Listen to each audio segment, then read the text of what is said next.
G'day and welcome to the channel.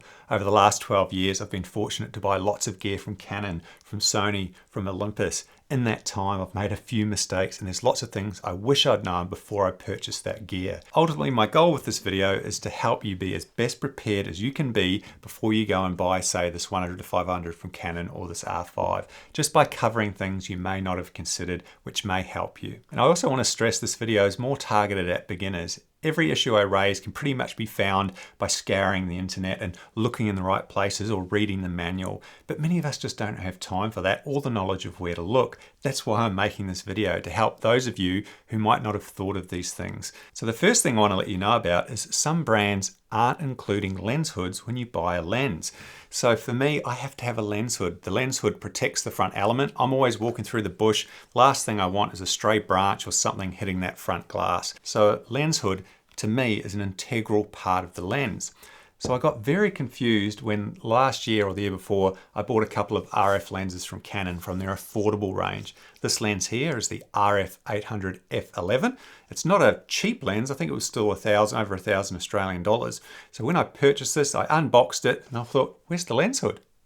They've forgotten to put the lens hood in it. It just confused me because every lens I had bought up to this point had a hood included. And I just assumed it would be part of the package. And I was shocked to discover that Canon, for whatever reason, aren't including a lens hood with this lens. So I obviously needed a lens hood, so I went online, Googled RF 800 f11 lens hood, and to my surprise, the retail price in Australia for a lens hood was $75. And I thought, $75 for a bit of plastic, that seems a bit steep. Of course, I did a bit more research and discovered that you can buy a third-party hood. I think I got this from Amazon. I'll put a link in the description. JJC brand. So I bought this, I think it was 20 something bucks. So, you know, about a third the price of the Canon one. So it fits on, no problem. I've used it since, not an issue. For me personally, I think this practice of not including lens hoods needs to stop. I can sort of get it if they're trying to save money for you, but if you're buying a lens like this, you're going to want a lens hood, so it just doesn't make any sense. Let me know in the comments of any lens that you've bought that doesn't have a hood, so anyone watching this can jump down there and quickly check to see if the lens that they're buying has a hood or not. So the next thing that confused me a little bit and I wasn't aware of is some brands do not include battery chargers when you buy a camera. It confused me because every camera I had bought Canon-wise came with a battery charger. Even their cheaper ones, they always had a charger and a single battery. Yes, you end up with a few extra chargers, but they do come in handy when you're traveling or you might lose one or whatever it might be. So I can never have enough battery chargers. So when I bought this Sony A7 Mark IV, I've unboxed it, very happy, and then I'm like the lens hood, I'm looking for the battery charger going, where's the battery charger? I had the one battery, couldn't find a charger, and I honestly thought they'd forgotten to include it because it's the first time I'd ever bought a camera without a charger. Why is this important? Because if anyone has ever gone on a trip, like you're going multi-day shooting and you're using mirrorless bodies, you have to have more than one battery, ideally 3 at a minimum, because they really only last 3 hours. Sony have said, well, just charge it via the camera. And I'm thinking, have they ever gone out and shot with their camera? I couldn't even imagine trying to charge 3 batteries via the camera after a session. So you would have to have a second battery charger. So I thought, all right, I'll jump online. I'm going to put in 2 extra batteries and a battery charger on the Sony site just to see how much that would cost. $407 for 2 batteries and a charger. What shocked me is the Sony battery charger, which I'm assuming is similar to the Canon, was 150 Australian retail. $150 for something that Canon puts in as standard.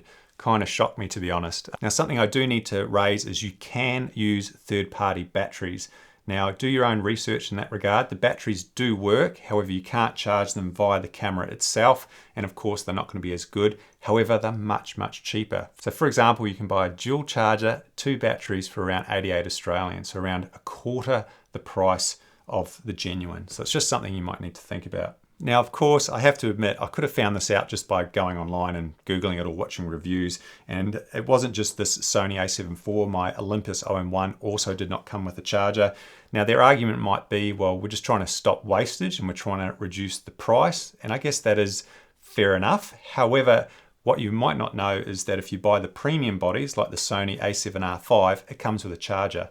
So why are they including charges with the more expensive ones but excluding them from these ones? Let me know what your thoughts are. Do you think they should have a charger or not have a charger? So the next thing you might not know or might be surprised by is the focal length listed on the lens may not necessarily be accurate. What? Why are you saying that? If you've seen my previous review of the Nikon 180-600 and the Sony 200-600, both these lenses are 600mm. So you would assume, well, 600mm is 600mm. They should have the same field of view when you're taking photos.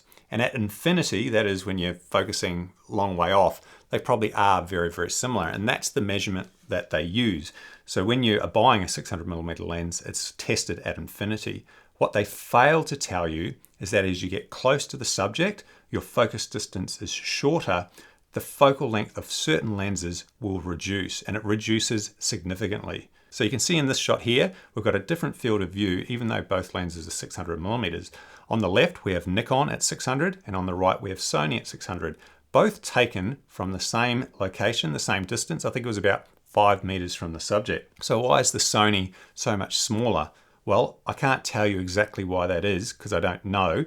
Some people refer to it as focus breathing, but certain lenses are heavily impacted by this the closer you get. And the Sony is possibly one of the worst I've ever encountered. It's probably more like when you get close, 540mm or something like that. But the fact is, we don't really know because Sony doesn't let us know, or none of the manufacturers will tell you. Even this Canon 100-500, which is an L series lens, it's quite expensive. This suffers from it as well. Primes generally aren't as impacted as zooms are, but it's just something you need to be aware of, is that your zoom lens may not have as much reach as you think when you get close to the subject. What I would love to see is if the brands gave us the focal length at different distances.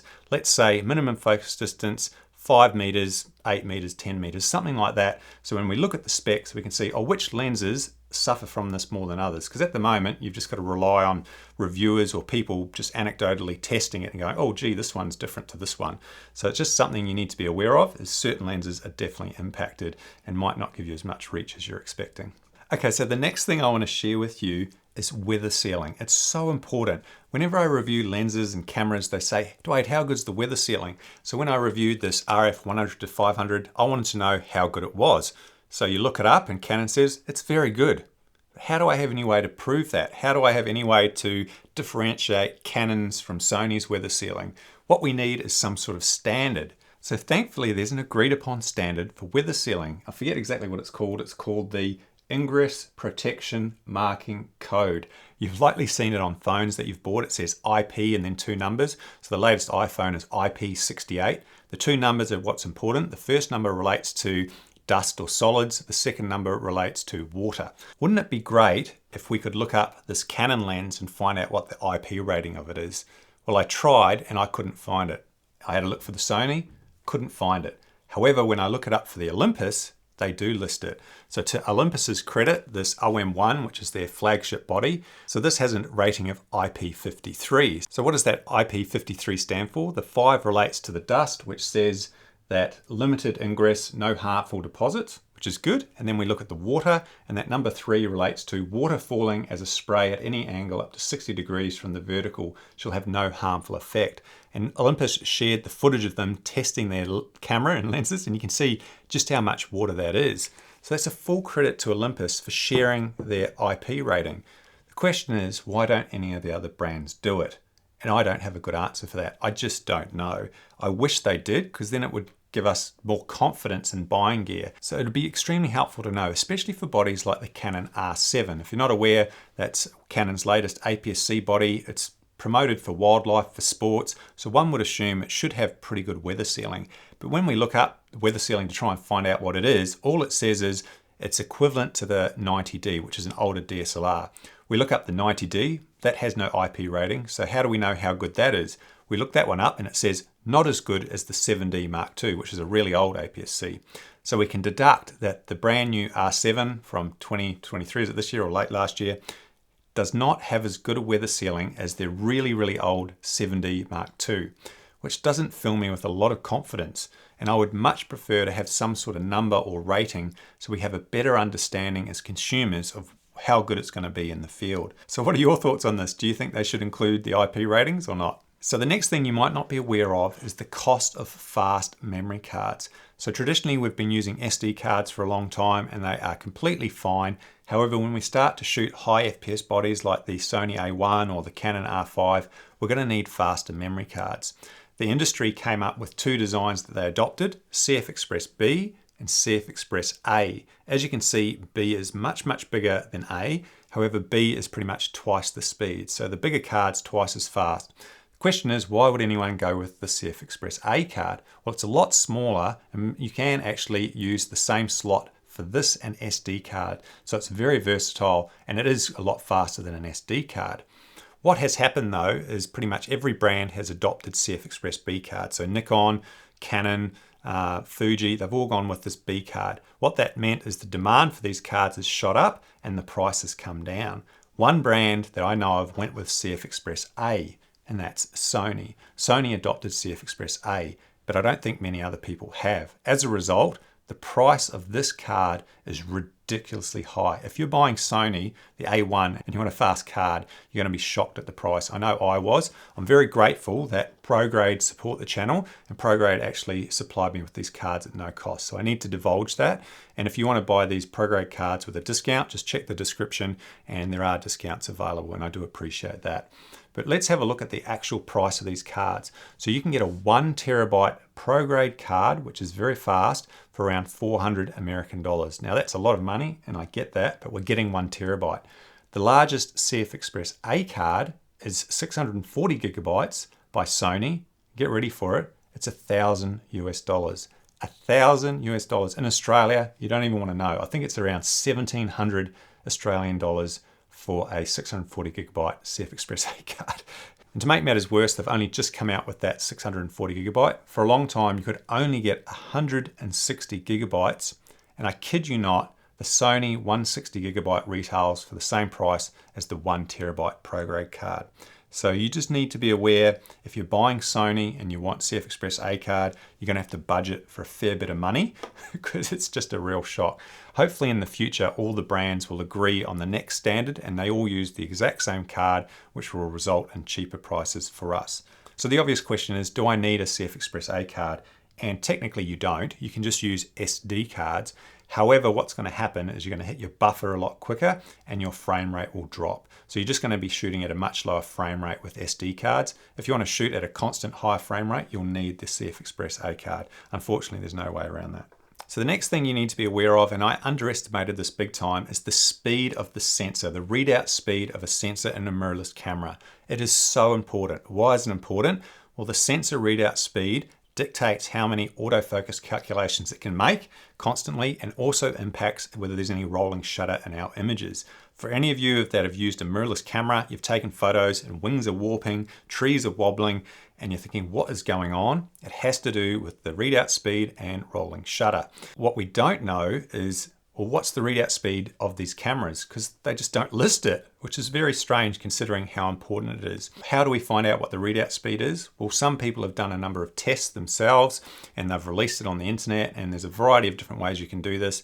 I've saved you a bit of time. I've tried to collate all the readout speeds of the cameras, and I need to stress these are not official. Some of these are likely to be wrong, but it's just a guide. And when we have a look at the readout speeds, we can see how varied they are. They vary dramatically. And we can see the very expensive cameras like the Z9 I just used has a very fast readout, so it has limited rolling shutter, really good autofocus because of how many calculations it can make. And obviously as the cameras get cheaper in price, the readout speed gets longer and has a bigger impact. Is this important? Yes, it is, because if you're going to buy the Canon R7, you can see that its readout speed is quite slow. What does that mean? It means if we shoot an electronic, we're likely to get rolling shutter, and the autofocus isn't going to be as accurate because it can't complete as many calculations. So what's the answer to this? Well, clearly it's to release that information. I don't know why they don't just tell us in the specs. It just should say what the readout speed is. And then we would have a better understanding of whether we should be shooting in electronic or whether we should be shooting in mechanical mode, and how much rolling shutter should we expect. Of course, you can find this information out by going online. Lots of people share videos of rolling shutter. However, I think it'd just be a lot easier if the manufacturers did that hard work for us. All right, very quickly, if you buy lenses from Sony, Canon, etc., and you're going to be using a tripod, these lenses do not come with an Arca Swiss lens foot. So if you're not aware, Arca Swiss is the standard when you're attaching to a gimbal head or any ball head or anything like that. What's great is some manufacturers like Olympus, they come standard. So this Olympus 300F4 comes with the Arca Swiss built in, which is just fantastic, and it allows you just to bolt it straight on. If you don't have one of those, you will have to get some sort of plate, and you've got to attach this plate to the bottom of the lens foot, which is just annoying because they do have a tendency to come loose. My suggestion is tighten it by Allen key. Make sure you get one that has an Allen key, and you can tighten that up really tight and it shouldn't come loose. Another alternative is to buy second-hand, or third-party rather, lens foot. So on the Sony, I'm not sure if you can see it, but I've got this Wimberley. It's nice and long, which is great, and it makes it a bit lower. I love it. I just kind of wish they came standard, but just something to be aware of. If you're buying a lens and you need an Arca Swiss foot, have a look for a third-party one like the Sony, or you'll have to buy a plate. It's just something we have to deal with. Something else you probably haven't considered is when it comes to weight. Weight is so important when we're shooting in the field, especially hand holding, because these lenses start to get heavy. And many of you probably think, well, I better look up the weight of these cameras and lenses so I know exactly what they weigh. And that's fine, but what you might not know is a lot of manufacturers will list the lens weight by itself without the lens hood, without a tripod collar, and they'll often release the weight of the body without a battery or a memory card. I'm yet to find a photographer who shoots a camera without a battery and a memory card and doesn't use a lens hood. So what we need to know is the working weight of a lens and a body. And in my reviews now, I am including the working weight, so you know exactly how much weight you're up for. And some brands do kind of mention this. You got to go looking for it, but a lot of brands don't. So I just want you to do your research, because let's say this Canon, for example, we've got the R5, the 100 to 500. Lots of places you look this up will say it weighs 2 kilos. However, if you weigh in the hood, the collar, the battery, memory card, this is about closer to 2.4 kilos. So 2.4 kilos is definitely a lot heavier than 2 kilos, and it's just something you need to be aware of when buying lenses and cameras. You need to look it up. So of course, my solution to this is just make it obvious to us what the working weight is in your marketing material so we have a better idea. So the last thing I need to raise, and it's just to be a bit careful of the claims that these manufacturers make in terms of their features, because they'll often promote certain features, say 8K shooting, 30 frames per second. They'll advertise all these things, but in reality, when you get into the field, it's a little bit different. For example, I bought the Canon R5, the Canon R6, the original R6, and my goal was to use the R6 as my film camera, to film myself when I'm out in the field, because it can shoot in 4K, which is what I want to shoot in. So of course, I've gone out into the field, I'm shooting with the R6, and then it stops recording, and I have a look at it, overheating. I get this massive warning, the camera's overheated, and it just shuts off. And then I have to wait for ages for it to cool down. It became impractical, to be honest, and I was always worrying about this camera overheating. It just wasn't fit for purpose. And I didn't know that when I bought the camera. Thankfully, the R6 Mark II, that problem has been solved. That the camera doesn't overheat on me. It's fantastic. I just wish that the original didn't overheat. The next issue I had was the Canon R7. Shoots at 30 frames per second, which is fantastic. But if you shoot at full RAW, 30 frames per second, you get about just over a second of shooting because the buffer can't handle it. So what's the solution? We shoot in C-RAW, feather the shutter, or just lower that frame rate. And there's lots of other examples of this. There's certain things, like I think Nikon have pre-capture, but it's JPEG only. And I shoot in RAW, so it's no use to me. And there's lots of these little things. Let me know in the comments if there's any features that you've expected to work that just haven't worked. I'd love to know. That brings me to the end of the video. I hope these things will help you when you go to buy your next camera and lens. Hopefully I've covered a few things you weren't aware of. Let's get a conversation going in the comments. What can help new people buying gear that you weren't aware of? What did you assume and then get wrong? I know I've assumed a lot and got it wrong. I just hope this was helpful. Now, if you want to support me, you can obviously like this video, subscribe to the channel, or even consider becoming a member. For less than the price of a cup of coffee, you can support me directly. You get access to the 2023 digital calendar. You get a cool little emoji, bird emoji next to your name in the comments, and I'm just very appreciative of it. So until the next video, take care and see you later.